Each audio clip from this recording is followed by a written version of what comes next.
What's up, gang? It is obviously your friendly neighborhood professional homegirl, and I am, of course, back with another motherfucking video. I am trying my best. Actually, I have not been trying my best, but I am going to be better about being more scheduled with these videos, getting at least one up a week. But to be honest, sometimes I feel like I don't have nothing to talk about or I don't have nothing to share. So what am I gonna sit down and record? So if you have any ideas, anything you want to hear, anything you want me to have a conversation about, please drop it below. To be honest, that would help me out greatly. So help me, help y'all, help us, help we, cause it's a we thing. Okay. Today's video is a story time. It is a story time that I have been saying I need to share, but as you will find out as I talk, has been, a bit tough to get to. So just trigger warning, this video will include conversations around rape and sexual assault. So if that's not something that you can sit with, talk about, hear about, please click out now, because this will include those topics.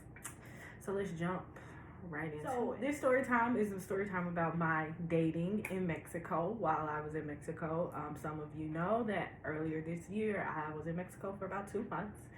I was in Mexico City for most of it. I was in Cancun for a week, and then for the rest of the time I was in Mexico City. And I don't even know, how do I start this? So I met a guy. We're just gonna call him Mr. Mexico.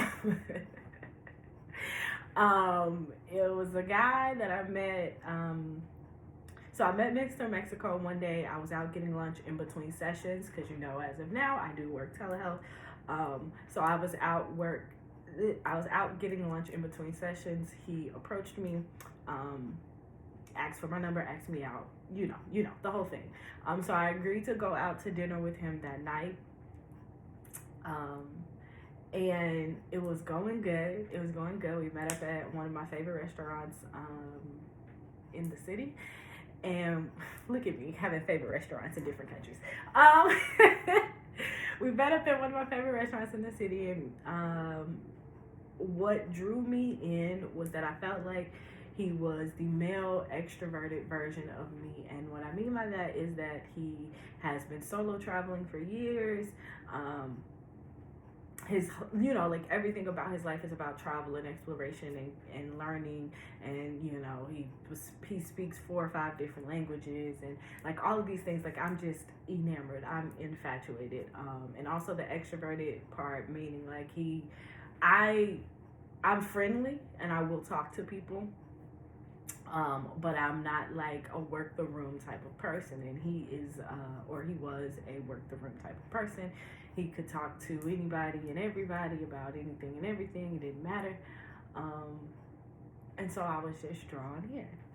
And so we left dinner, and he took me to a little like reggae club or whatever. And so we were there for a minute, and then we left there and we stopped by the store and picked up a glass of, actually, we stopped and made an herbal purchase.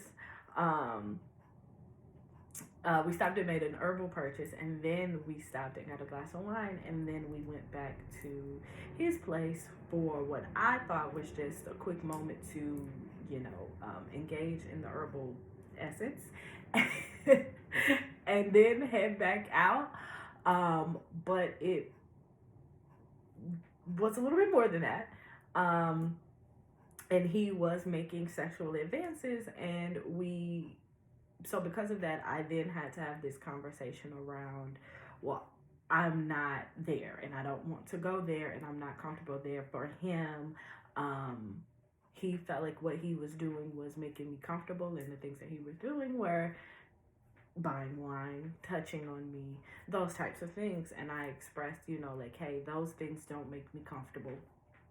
That's not going to get me there. I expressed to him my past experiences, and that I felt like, maybe one out of all of these sexual experiences I've had were completely consensual, completely enjoyable experiences. And so I thought that we had that understanding. So we left shortly, after having this conversation multiple times. Um, we tried to go back to that reggae spot. It was just too packed, so I just said I'm going home. So, he took me back to where I was staying at the time. And then the next day he texted me and was like, hey, can I cook lunch for you? Et cetera, et cetera. And now this whole time I'm feeling full because I feel like, one, I felt like I was getting princess treatment. I even text my brothers I felt like when I expressed those things to him about my past experiences, I felt like he sat really well with me in that, and I thought he understood. Um, but fast forward to the next day, and I did agree to go over for lunch. And we sat, we had lunch, we talked, whatever. He asked me to be his girlfriend, um, which for me was alarming. Which in the moment I thought, because I felt like I haven't had healthy experiences in romance, so I felt like I was more alarmed because I didn't know what that looked like. And I mean, truthfully, I didn't. And I'm still learning that now of what that looks like for me. But I had also been telling him that he scares me, essentially. Like, this was scaring me. It was bringing up a lot of things. And his response was, oh, you can trust me. You can trust me. I'm a good guy. I'm a good guy. I'm a good guy. And, that just does nothing. Like, people say I'm a good guy, or I'm a good this, or I'm this, or I'm that all the time. Like, that just does nothing. And interestingly enough, there was a moment where I literally felt my body, like, repel against him and, like, push me away. But I was not listening. And even when we sat down for dinner the first night, about 5 minutes into it, something in me said, hey, this is another situation that you've been in before, referencing my last relationship. And I didn't listen to that either. So fast forward again back to the second night, or the second day after we've had lunch. We finished lunch, and I go sit on the couch, and almost immediately he pulls me to the bed and lifts up my shirt.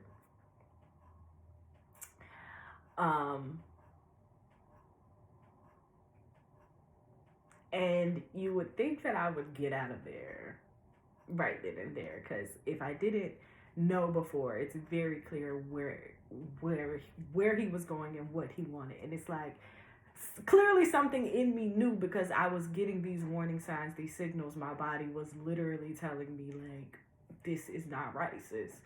But I didn't. I kept trying to explain. I kept saying, no, that's not what I want. When he would, put his hands under my clothes and things like that, I would remove them and say, keep your hands on top of my clothes. But again, I was still there. And so it just got to a point where, like, he just kept doing, like, I would say no, or don't do that, or keep your hands here, or something like that. And like 10 seconds later, it would be right back, and he would say, oh, I'm just playing with you, girl. I'm just playing with you. And it's like, that's not playing. Like, I'm not playing. Like, this is not a joke. And so eventually it got to a point, and if you're still watching, trigger warning, because here's where I get into specifically the conversation around rape and sexual assault. Wow, I've been talking for 9 minutes already. So it gets to a point where he has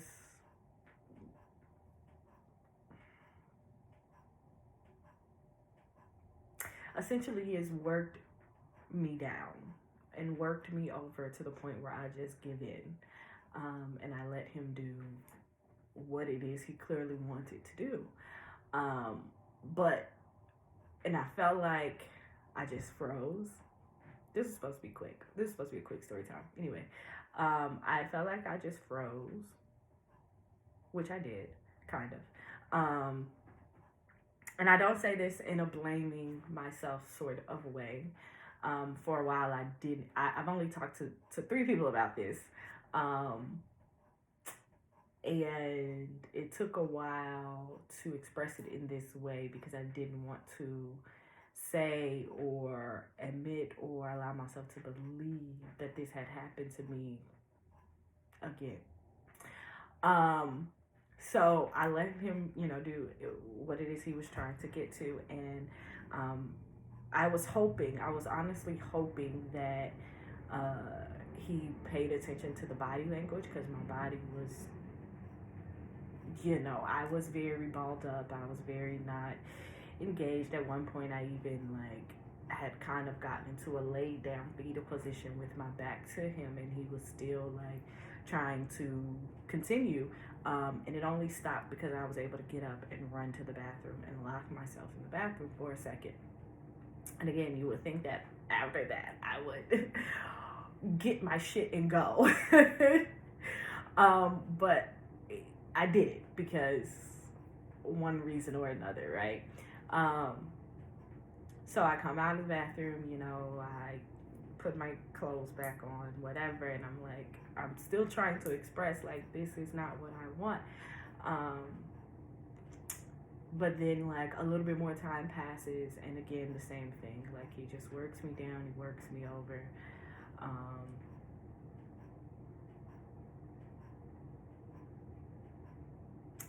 And I just finally, that second time around, he saw that I wanted to stop, or he acknowledged, because I know he knew. He acknowledged that I wanted to stop, and he did. And then he left out and went next door and was helping, I don't know, doing something.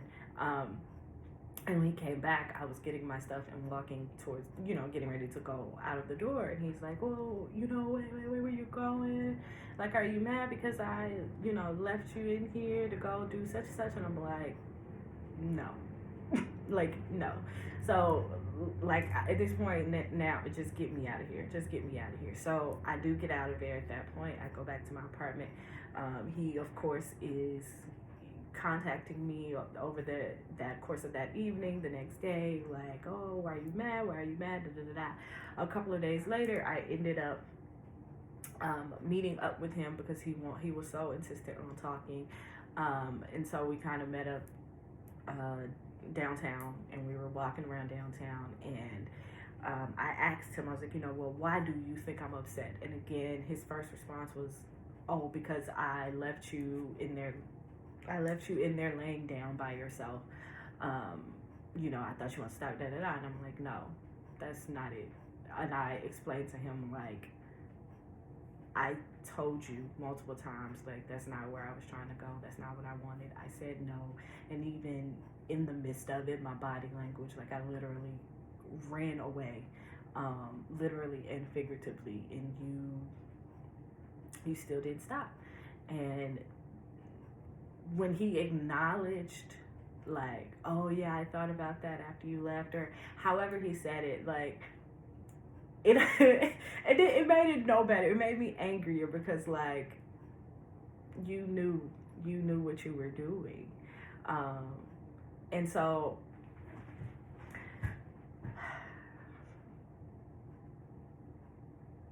let's just talk about coerced rape, right? Because we know about forcible rape. We know about someone is vehemently saying no, but I am holding them down and forcing, and someone is forcing themselves on them. But coercion, intentionally trying to use alcohol and substances to make someone comfortable, that's equally as deplorable. If a person is saying no flat out, if a person is saying I don't want that, if a person is asking you not to touch them in a particular way, in sexual way, if a person is telling you that they're not trying to be sexual with you in this moment, and you are again using alcohol or other substances, if you are kind of playing on their insecurities, thinking that you're comforting, pretending as if you're comforting them, but really kind of falsifying your intentions and trying to make like coercion. If you are, you know, steadily touching on them and like you kind of have them in a compromised position, coercion. Like, and if you are like me and you have been on the other side of that, like, it's still not your fault. You still said no in one way or another, or in multiple ways. People just want what they want. And it's fucked up. And we need to talk about it. And like, I don't even know if this video is, I say this so much, I don't know if this video is coherent, but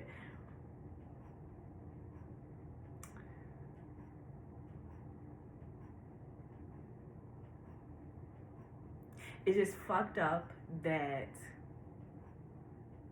in my case, this man was allowed himself to pretend as if he was stupid. Because I even said that to him. I'm like, men are not stupid. They know what you're doing. And he's like, no, I'm not stupid. Yes, I know. That's my whole point. That you're not stupid. Like, you knew what was going on. You wanted what you wanted, and you did not care what I was saying for real. And like, you pretended, and I guess you thought pretending for a day was enough. And in my situation, I think a lot of my shame was that I had the signals. Those butterflies were not butterflies of fluttering in my stomach. They were they were warning signs. They were, get the fuck out of there. They were, this is not for you. Like, it helps me to learn the difference between infatuation and like genuine interest. Again, what are those butterflies saying? Like, that was I got wrapped up in the infatuation again of feeling like this is somebody who is the male extroverted version of me. And the whole kismet thing of like us being two people from two different countries meeting in a country that we're both currently traveling in, and like desiring similar things as far as like for our personal life, things like that. I got wrapped up in all of that. I was infatuated. I was enamored.